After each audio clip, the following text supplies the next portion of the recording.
Hello everyone, welcome back to my another mini blog. তো আজকে ছিল ফাদার্স ডে, যেটা ছিল সানডের দিনকে।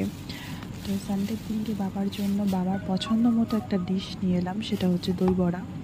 আমার বাপির খুবই ভালো লাগে এই ডিশগুলো খেতে, দই বড়া, ইডলি, ধোসা।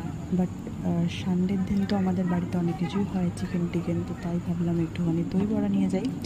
তো মার্কেটে গিয়েছিলাম একটুখানি দই বড়া আনতে, আর এই দোকানটা থেকে দই বড়া আমি ফার্স্ট টাইম ট্রাই করেছিলাম, ভীষণই সুন্দর হয়েছিল। এখানে তো ফুচকা আমি অনেকবার ট্রাই করেছি। এটা ছিল বালিটিগুড়ির একটা দোকান, যেটার নাম হচ্ছে দাদা বৌদি ফুচকা। তো এখানে সব রকমই ফুচকা পাওয়া যায়, আর আমি দই ফুচকাটা মেনলি ওখানে খেতে যাই। এইবারে দই বড়াটা ট্রাই করলাম, ভীষণই সুন্দর। আর ওখানে কোয়ান্টিটিটা অনেকটাই দেয়। আর এই দেখো, এর সাথে আমাদের পাপড়ি দিয়েছিল, আর দিয়েছিল ঝুরি ভাজা, যেটা গার্নিশিং করে দিচ্ছিলাম। এটা বাবার জন্য সার্ভ করছিলাম। তো ভিডিওটা এটুকুই ছিল, ভালো লাগলে অবশ্যই একটা লাইক করে দিও, আর তোমরা কমেন্টে জানিও তোমাদের দই ফুচকা কেমন লাগে। টাটা।